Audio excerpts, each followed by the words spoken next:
ಶಿವ ಶಿವ ಶಂಕರ ಪರಮಾತ್ಮ 12 ಅನುಷ್ಠಾನ ಮಾಡಬೇಕಾಗಿ ಇದೇ ನನ್ನ ಬಾಲದುರ್ಗಮನ ಭಕ್ತಿಗಾಗಿ ಹಣ್ಣು ಕೂತರು ದಯಪಾಲಿಸಿದರು. ಆಗಲಿ ಈ ನನ್ನ ಮಗಳನ್ನು ಎತ್ತುಕೊಂಡು ಹೋಗಿ ಎನ್ನ 5 ಮಂದಿ ಹೆಂಡರಿ ತೋರಿಸಿದ್ರೆ ಅಟ್ಟ ಆನಂದ ಆಗುವುದಲ್ಲ. ರಾಜ ಏನು ರೇಣಕರಾಜ? ಏನ್ರಿ ಗುರುಗಳೇ, ಈ ಕೂಸಲುವಿನ 5 ಮಂದಿ ಹೆಂಡರ ಮುಖವನ್ನು ತೋರಿಸಬಾರದು. ಓಹೋ, ನಿನ್ನ ಪಟ್ಟದ ಮಡದಿಯಾದ ಭೋಗಾದೇವಿ ಕೈಯಲ್ಲೇ ಕೂಸು ಕೊಡತಕ್ಕದು.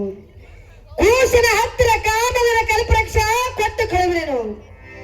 ಅಲ್ಲದೆ ಈ ಕೂಸಿನ ಹೆಸರ ಶ್ರೀಯುತ ರೇಣುಕ ರೇಣುಕ ನಾಮ ಕಣ್ಣಿಟ್ಟು ಕರಿಬೇಕು ರೇಣಕರಾಜ.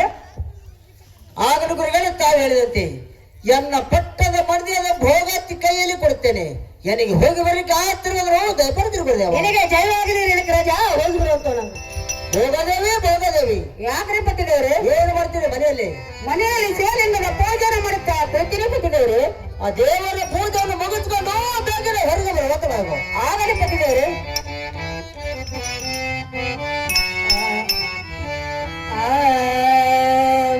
ದಯತೋರ ಕರುಣಾಯ ಮಾದೇಶ್ವರ, ದಯತೋರ ಕರುಣಾಯ ಮಾದೇಶ್ವರ, ದಯತೋರ ಕರುಣಾಳ ಮಾದೇಶ್ವರ, ದಯತೋರ ಕರುಣಾಳ ಮಾದೇಶ್ವರ, ದಯತೋರ ಕರುಣಾಯ ಮಾದೇಶ್ವರ, ದಯತೋರ ಕರುಣಾಳ ಜಗದೇಶ್ವರ, ದಯತೋರ ಕರುಣಾಳ ಮಾದೇಶ್ವರ, ದಯತೋರ ಕರುಣಾಳ ಜಗದೀಶ್ವರ.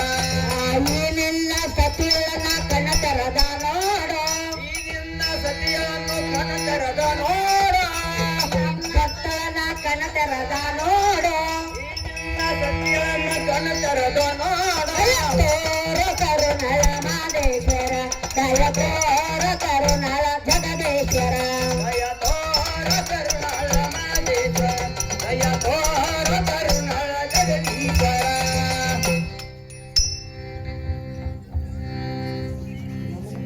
ನಮ್ಮ ಪತಿದೇವರೇ ನಿಮ್ಮ ಪಾದಕ್ಕೆ ನಿನಗೆ ಜಯವಾಗಲಿ ಭಗವಿ. ಮೇಲೆ ಕೇಳುತ್ತಾಳು ಹೆಣ್ಮಕ್ಳು ಅದಾವು